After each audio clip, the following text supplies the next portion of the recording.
I'm a female cab driver, and I ferry passengers between the world of the living and the dead. Tonight, a gang of robbers got into my taxi. They held a knife to my neck and started robbing the other passenger. But what they didn't know was that the passenger in my car wasn't human. It was 4 a.m. when I got a rush order on the Netherworld dispatch app. The passenger said he was in a hurry to get reincarnated. He had to be at the underworld's pool of rebirth within the hour. I took one look at him and saw the black aura swirling around his body. This was a vengeful spirit. I waved my hand dismissively. No can do. Rush orders cost extra. The passenger patted the black plastic bag in his lap. No problem. My grandson just burned me $3 million in nether dollars. Who was I to argue with money? 3 million nether dollars, exchanged at the Bank of the Underworld, was a cool $3,000.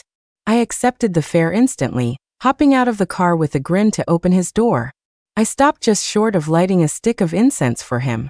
I hit every green light. As I neared the crossroads between the two worlds, a guy on a motorcycle waved at me, signaling for me to stop. I wondered what he was doing out so late, wandering around this part of town.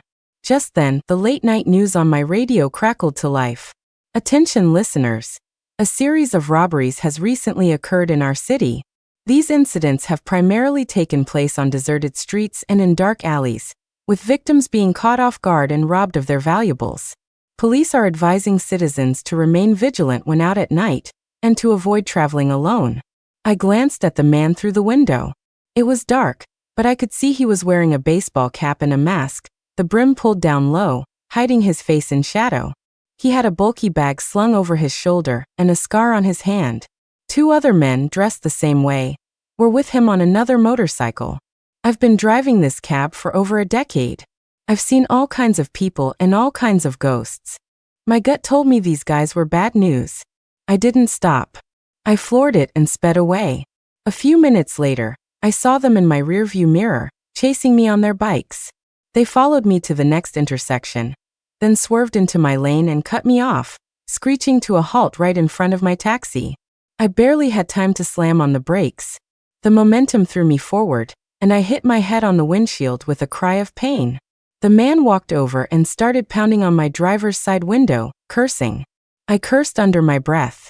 Must have been my unlucky day to run into this kind of trouble. This crew looked like they had nothing to lose. If I didn't roll down my window, they weren't going to let this go. But I was on a schedule. If I was late, the app would dock my pay, and I'd lose my shot at Driver of the Month. After a moment, I rolled the window down a crack and forced a smile. Hey there, can I help you with something? The man's voice was aggressive. We waved you down. Why didn't you stop? I plastered a grin on my face. Sorry, I'm already off the clock. Not taking any more fares. The man glanced at my passenger seat and frowned. You think I'm blind? There's someone right there. Why can't you take a few more? Which cab company do you work for? You want me to report you? My stomach dropped. How could he see the passenger in the front seat? I was running out of time. No time to think. I said quickly, my cab only takes one fare at a time. You'll have to flag down someone else. I started to roll the window up. The next second, a crowbar shattered the glass, and a hand shot in, grabbing my throat. The man's voice was laced with menace. Open the back doors. Let my buddies in. Hey man, let's just talk about this, I choked out, feeling helpless. I was only trying to warn him for his own good. He had no idea that once a living person gets into a ghost taxi, getting out again is the hard part. I'm one of those people who can travel between the world of the living and the dead. At night, this city is full of ghosts. Some are lost souls who've wandered away from the paupers' fields, some are just drifting with nowhere else to go, and some are newly dead, rushing to be reincarnated. Ghosts are ghosts. As long as they have the cash, they can ride in my cab. As a female taxi driver, I'm a professional. I play by the rules of both worlds, and ghosts generally don't give me any trouble. But physical harm from a living person? That's a whole different story. Our bikes are out of gas, and this neighborhood is too remote to get another ride, he said, tightening his grip. Take us to Sunlight Estates out on the edge of town, and I'll give you $200. If you don't. He narrowed his eyes, and I felt his fingers dig in. I was sure he was about to snap my neck. Okay, I said, my voice trembling. I unlocked the back doors, and the three men piled in. One of them leaned forward and gave me a once-over. His voice was a gravelly smoker's rasp. Well, look at this. A pretty lady driver. And in a red dress, too. Real classy. I sneered internally. You bet. I drive ghosts at night. A red dress is the only thing that keeps them in line. The man next to him, who wore a greenish-blue jade thumb ring, smirked. A woman driving a cab at night. Aren't you afraid of bad guys? Why don't you come with me? I'll make money and you can spend it. As he spoke, he reached out and grabbed my lower back. I shuddered. My hand trembled on the steering wheel. It was strange. As soon as these three got in, I smelled a weird, fragrant scent. You'd expect men like this to just smell bad. You two knock it off, the scar-faced man said, crossing his arms. There's another passenger in the car. Don't act like a couple of dogs in heat every time you see a woman. You're embarrassing me. He said it like a reprimand, but it was clearly a reminder to his partners. The man with the smoky voice immediately tensed up. He glanced toward the front passenger seat, saw the bulging black plastic bag, and his eyes lit up. He leaned in and whispered to Scarface, "Boss, we've got an easy mark." "You sure?" Scarface whispered back. "The cops were already sniffing around us back on East Street. If we screw up again, we're all doing time. I may not be a criminal, but I've been around long enough to know their slang. Easy mark, cops doing time. Boss, trust me. This one looks different, not your average type. We didn't get to cash in on that last one tonight, but this one will definitely fill our pockets." I saw a glint in Scarface's eyes in the rearview mirror. I saw them all reaching into their bags, like they were pulling out their tools. My palms started to sweat. When I took the fare, I'd glanced at the passenger's profile on the app. He was a rich man, murdered at 50 by his son and mistress. His resentment was so strong he became a vengeful spirit, haunting them for over a decade until he'd driven them both to their deaths. His grandson had hired a Taoist priest to perform a cleansing ritual, promising to keep a lamp lit for him for 100 years in the country's most famous temple. Only then did his vengeful energy begin to dissipate. But even a cleansed spirit is not something to be trifled with. These guys had no idea what they were messing with. They were about to find out the hard way. I checked the app. The deadline for the drop-off was fast approaching. I didn't want any more trouble, so I cleared my throat and spoke casually, as if just making conversation. You know, there have been a bunch of accidents at this next intersection lately. The cops have been setting up DUI checkpoints here every night. I just had a Twinkie because I was hungry. Hope it doesn't set off their breathalyzer. Scarface heard me and narrowed his eyes, giving his partners a look. They pulled their hands back. We drove another couple hundred yards, and sure enough, there were a few cops standing by the road with breathalyzers. Next to them was an unmarked car with several men in plain clothes sitting inside. No doubt about it, undercover detectives. Scarface pressed a knife into the small of my back and leaned close to my ear. His voice was ice cold. "If you don't want to die, you'll play along and not screw this up." I nodded quickly. "Don't worry, man. I've got 9 cats at home waiting to be fed. I have to make it back alive." A traffic cop stepped forward and flagged me down. I rolled down my window and blew into the breathalyzer. He glanced into my car, his eyes sweeping past the passenger seat and landing on the 3 men in the back. "Where are these guys headed?" I was about to speak when the knife pressed harder into my back. I thought for a second and said, "Amber Gardens." Amber Gardens was straight ahead. Sunlight Estates was a right turn. Both required passing through this intersection. I hadn't used my turn signal on purpose. I figured the cops already knew where this crew was headed and were lying in wait. They didn't want to tip them off, so they sent the traffic cop to check things out first. The cop picked up my driver's permit from the dash to confirm my identity.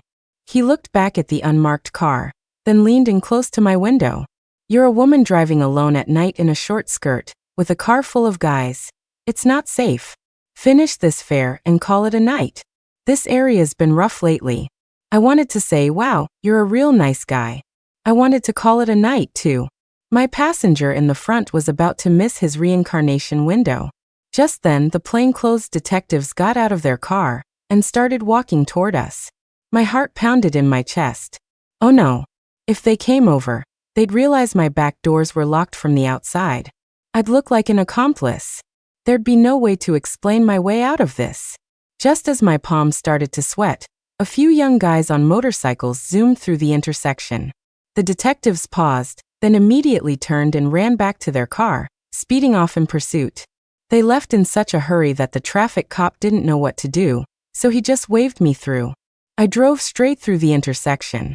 After we were a couple of miles down the road, Scarface patted my back. You were quick on your feet back there. Take the next right, circle around, and drop us at Sunlight Estates. You got it, I said.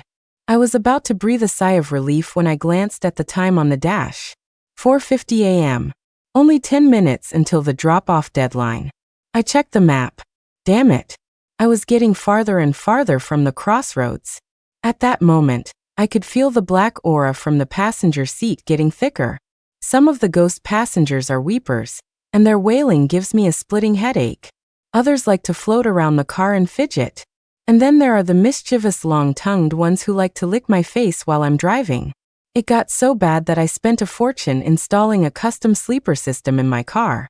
No matter what kind of ghost gets in, they fall into a deep sleep and only wake up when we reach their destination. But now, it looked like the vengeful spirit was about to wake up. Just then, a glint of cold steel flashed in the rearview mirror. Smoky Voice had pulled a knife and was leaning forward, pressing it against the spirit's neck. His other hand reached for the black plastic bag in the spirit's lap.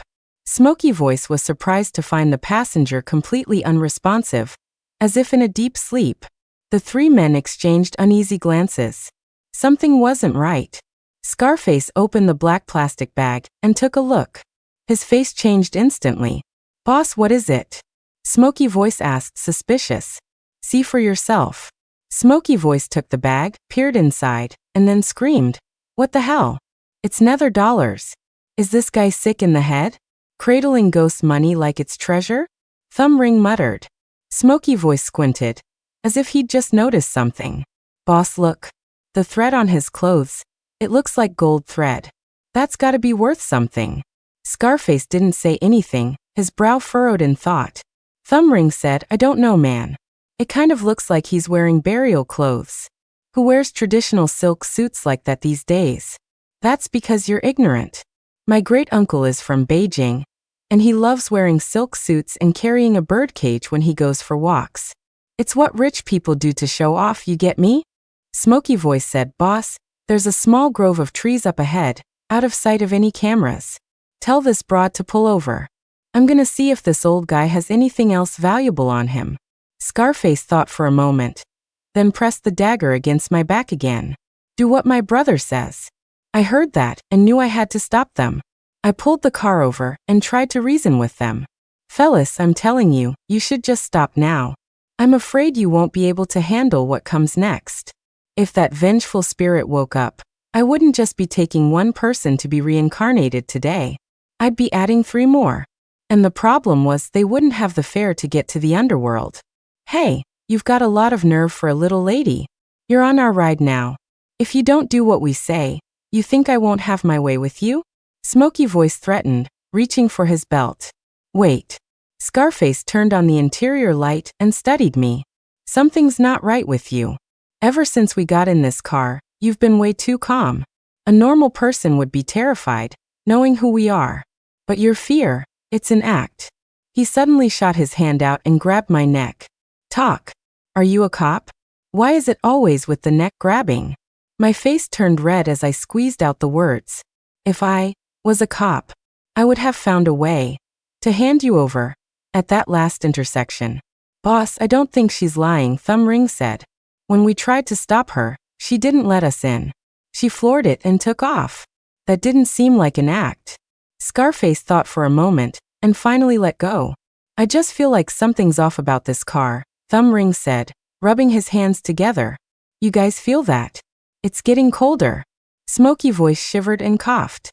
Is the AC on too high? He looked at the center console. That's weird, the AC's not even on.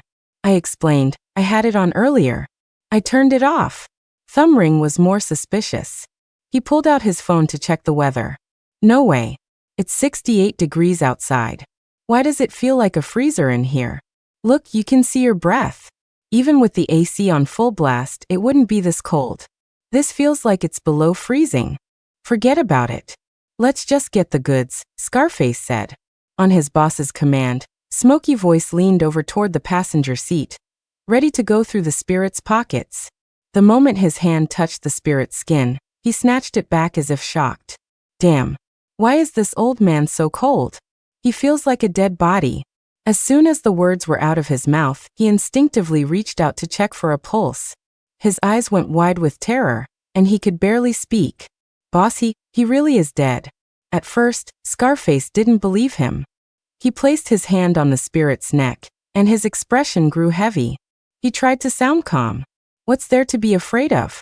We're not scared of the living. Why be scared of the dead? Check his pockets and the lining of his clothes. See if there's anything valuable. Smoky Voice had lost all his earlier swagger. He whimpered, Boss, you might not be scared, but I am. You can just stab a living person, and it's over. But the dead? You need a priest or someone who knows what they're doing for that. Thumbring swallowed hard. Boss, my grandma used to say you should never rob the dead. If you do, their ghosts will haunt you. Their words made Scarface hesitate. He turned his sharp gaze on me. Why is there a dead body in your car? I saw that I had 2 minutes left before the fare expired. This delivery was officially a bust. I decided to play dumb. I don't know. The truth was, I'd been wondering about something this whole time. How could these three see the spirit? Normally, only people like me, who walk between worlds, can see a ghost's true form. It had to be that strange fragrance they were wearing. As far as I knew, rhino horn incense could allow one to communicate with spirits. Could this gang of crooks really have something so rare and expensive? While I was puzzling over this, Thumbring took out his phone and started frantically searching for something. Then his eyes widened, and he shoved the phone at Scarface. Boss, look. A news story from 10 years ago. A real estate tycoon in the city died suddenly from a strange illness. Look at the picture. Isn't that this old guy? Scarface compared the photo to the spirit, his brow furrowed into a knot. Then he shouted, This is bad. Everybody, get out of the car now. They scrambled for the back doors, but no matter how hard they pulled, the doors wouldn't open. Did this broad lock us in? Smoky Voice lunged forward and grabbed my hair, roaring, Open the damn doors. I thought, today is just not my day, but I could only plead, mister. I swear it wasn't me. What good would it do me to lock you in here? Then why won't the doors open? Who the hell are you? What are you trying to do? I'm not trying to do anything. I told you guys not to get in the car in the first place. You bitch. I guess you're just asking for it. Just as he was about to slam my head against the door, Thumbring suddenly said, I think. The old man's eyelid just twitched. The car fell silent. The interior lights flickered and died, plunging us into darkness. Smoky Voice asked in disbelief, The guy's been dead for 10 years. It's a corpse. How could its eyelid twitch? You must have seen things. He wasn't seeing things, Scarface gulped. I saw it too. Smoky Voice started to get scared. He was sitting in the middle, and his right arm was still stretched out, grabbing my hair. Just then he felt something push his arm down. He snapped at the man next to him, Joey. What are you grabbing my arm for? Thumbring's voice trembled. I didn't touch your arm. Strangely, Scarface was completely silent. Thumbring turned on his phone's flashlight. He and Smoky Voice both looked at Scarface. His eyes were bloodshot. He suddenly raised his hands and lunged for Smoky Voice's neck. Smoky Voice immediately let go of my hair and tried to pry Scarface's hands off, yelling, Boss! Boss, what are you doing? You ungrateful son. Give me back my life. A voice that wasn't his own boomed from Scarface's throat. Thumbring just stared, dumbfounded. He stammered, he's possessed? He looked at the front passenger seat. The old man's body was gone. Help me. Smoky Voice's face was turning purple. How am I supposed to help? Scarface bit down hard on Smoky Voice's neck. Smoky Voice screamed in pain. Knock him out. Thumbring fumbled in his bag, pulled out a crowbar, and brought it down hard on Scarface's head. Scarface's eyes rolled back, and he collapsed. Smoky Voice gasped for air. You hit him so hard. Did you kill him? He didn't hear a reply from Thumbring. He turned and saw Thumbring's eyes were also bloodshot, and he was staring at him with a sinister expression. Joey? He said, waving a hand in front of his face. But Joey just grabbed his arm and bit down on his neck. The two of them started fighting, thrashing around in the back seat. Joey was snarling, like a rabid animal. In a panic, Smoky Voice did the only thing he could think of. He grabbed the crowbar and knocked Joey out too. He scrambled into the front passenger seat, panting. Miss, I know you're not just some ordinary person, he gasped. My brothers and I, we were blind. We messed with the wrong person. Please, I'm begging you, help us. I crossed my arms and sneered. You guys are robbers, murderers, greedy and lecherous. You even dared to rob a vengeful spirit. Now that you're haunted, you're getting exactly what you deserve. Miss, we only got into this line of work because we had no choice. My mom's in the hospital and needs money for treatment. Joey's kid was born premature and is in an incubator, and my boss, he's trying to pay off his dad's debts. We don't kill people, we only rob. We were going to quit after tonight, but then we ran into the cops and had to jump in your car. Please be the bigger person. Help us. When I didn't say anything, he added, if we can get out of this car alive today, I swear, my brothers and I will turn over a new leaf. I have a soft spot. Besides, if a ghost harms a human, it can't be reincarnated. I couldn't bear to see that happen. So I said slowly, you stole the spirit's ghost money. That's why he's attached himself to you. Hearing this, Smoky Voice scrambled to grab the bag of nether dollars from the back seat and held it out to me with trembling hands. Miss, we'll give it back to him. Can you please put in a good word for us? Tell him to let us go. I didn't take it right away. I just stared at them coldly. This isn't ordinary ghost money. It's tainted with a vengeful spirit's resentment. Just giving it back isn't going to be enough. The temperature in the car was dropping fast. A thick layer of frost formed on the windows. Smoky Voice looked at his two unconscious partners in the back seat and asked, his voice full of fear, did I scare the ghost away when I hit them? I snorted. Of course not. He's still in the car. Smoky Voice looked like he was about to cry. He scanned the car frantically. Where is he? Miss, you have to help us. The doors won't open, we can't escape. I reached for an old incense burner I kept on the dashboard. I'd paid a fortune for it in the underworld's night market. I never thought it would come in handy like this. You have rhino horn incense in your bag, don't you? I asked. Smoky Voice looked confused. What's rhino horn incense? Normal people can't see ghosts. The moment you got in the car, I smelled that fragrance on you. Rhino horn incense can connect you to the spirit world. It's incredibly valuable. Where did you get it? It finally clicked for him. He pulled a piece of fragrant wood out of his pocket and handed it to me. You mean this thing? We robbed an antique dealer's house a few days ago. I just grabbed it. I nodded. I took the wood, scraped off a small piece with a knife, and placed it in the incense burner. Bite your finger and drip a drop of blood onto it, I told him. That will show the spirit your sincerity and help calm his vengeful energy. Smoky Voice did as he was told. A thin wisp of smoke curled up from the burner. The spirit detached itself from Scarface's body and materialized in the seat next to Joey. He looked at the two unconscious men beside him, a dazed clarity replacing his earlier rage.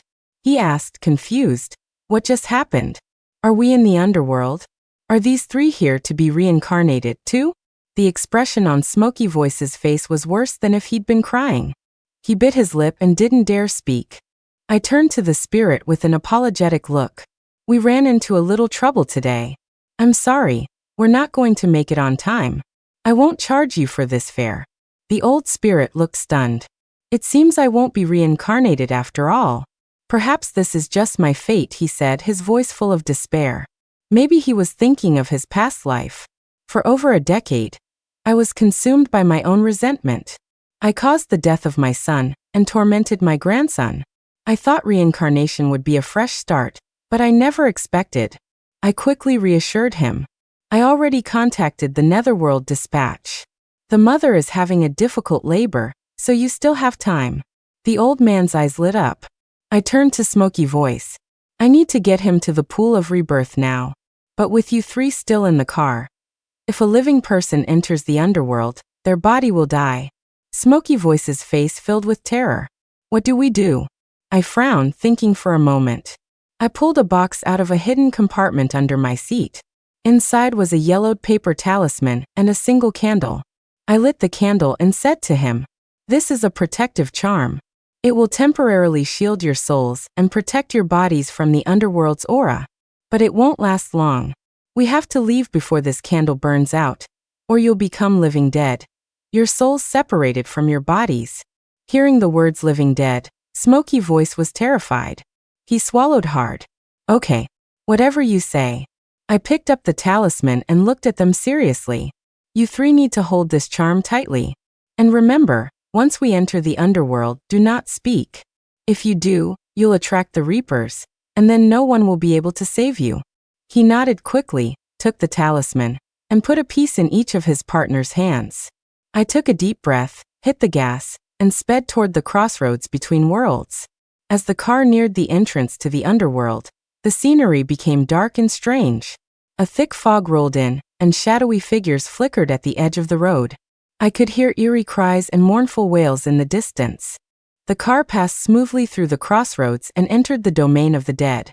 Before us was a wide, dim road, lit on both sides by flickering green ghost fire. We could see the faint shapes of countless souls wandering about. These were all the ones who couldn't get a spot in the reincarnation queue. It just showed how precious the opportunity was. If I really made the old spirit miss his chance, I'd never forgive myself. I sped up, heading for the pool of rebirth. Smoky Voice was trembling, barely daring to breathe. But just then, Scarface woke up in the back seat. He rubbed his head and muttered, "Damn, who hit me?" The flame of the guidance candle flickered violently. This was bad. I knew we were in trouble. I floored it, pulled up to the edge of the pool of rebirth, and slammed on the brakes. I jumped out, yanked open the back door, and yelled to the spirit, "Get out! Quick!" The spirit got out, and I was about to slam the door shut. A black-robed reaper materialized out of the darkness. He held a long iron chain and stared at us with cold eyes. "Insolent mortals, how dare you trespass in the underworld?" The reaper boomed. The chain in his hand shot into the car like a black serpent and dragged the three men out. They hit the ground hard. The reaper was about to take their souls. I rushed to stand in front of them. "Lord Reaper, we meant no offense. These men entered the underworld by mistake, and I was just about to take them back to the living world. I beg you, please be merciful," I said respectfully. The reaper sneered. "Huh. The underworld is not a place for mortals to come and go as they please. Now that they are here, they will not leave alive." He pointed a finger at me. "And you, a ghost driver, bringing mortals into the underworld in violation of the rules. Are you not afraid of severe punishment?" He looked at the three men again, recognized what they were, and grew even angrier. "You plead for these robbers? Their sins are heavy. They belong in the 18th level of hell, to suffer in boiling oil." I spoke quickly. "Lord Reaper, these men committed their crimes in the world of the living, and they should be judged by its laws. Their time is not yet up. If you take their souls by force, you will disrupt the cycle of karma. Besides, they have never taken a life.